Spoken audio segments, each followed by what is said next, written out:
അപ്പോൾ ചിത്ര പാടാൻ വന്നിരിക്കുന്നു. കുട്ടനുണ്ട്, പ്രൊഡ്യൂസർ താഴെയുണ്ട്, ഡയറക്ടറുണ്ട്. അപ്പോൾ എന്നെ ഇയാൾ ഭയങ്കര ടെൻസ്ഡാണ് ഡയറക്ടർ. ഈ പാട്ട് ചിത്ര പാടിയാൽ ശരിയാവോ, പിന്നെ ദാസേട്ടനത് പാടണം, നമുക്കത് മുറിച്ച് കളയേണ്ടി വരും തീരുമാനിച്ചു. അപ്പോൾ ഞാൻ മുറിച്ച് കളയണം എന്ന് പറഞ്ഞാൽ അത് ശരിയല്ലല്ലോ, അങ്ങനെ വെച്ചാൽ അത്രയും ഷൂട്ട് ചെയ്യണം.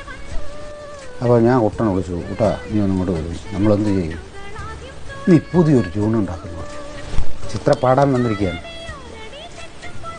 ഞാൻ പറഞ്ഞു ഒരു ശ്രുതി ഇട്ട് ചിത്രയെ കൊണ്ട് ആ പാട്ടാണ്ട് പാടിക്കാം, എന്നിട്ട് ഞാൻ ഭംഗിയാക്കിക്കോളൂ, ഭംഗി കൂട്ടിക്കോളൂ, ഓർക്കസ്ട്രേഷൻ എന്താ വേണ്ടത്. അവിടെ നിന്ന നിൽപ്പിൽ കുട്ടൻ എനിക്ക് ട്യൂൺ പാടി തന്നു. അതാണ് ഇന്നലെ എൻ്റെ നെഞ്ചിലെ എന്ന പാട്ട്. അത് പിന്നീട് ഇത്രയൊക്കെ വളരെ ഹിറ്റായപ്പോൾ ഞങ്ങൾ വല്ലാതെ കണ്ണ് നനഞ്ഞിട്ട്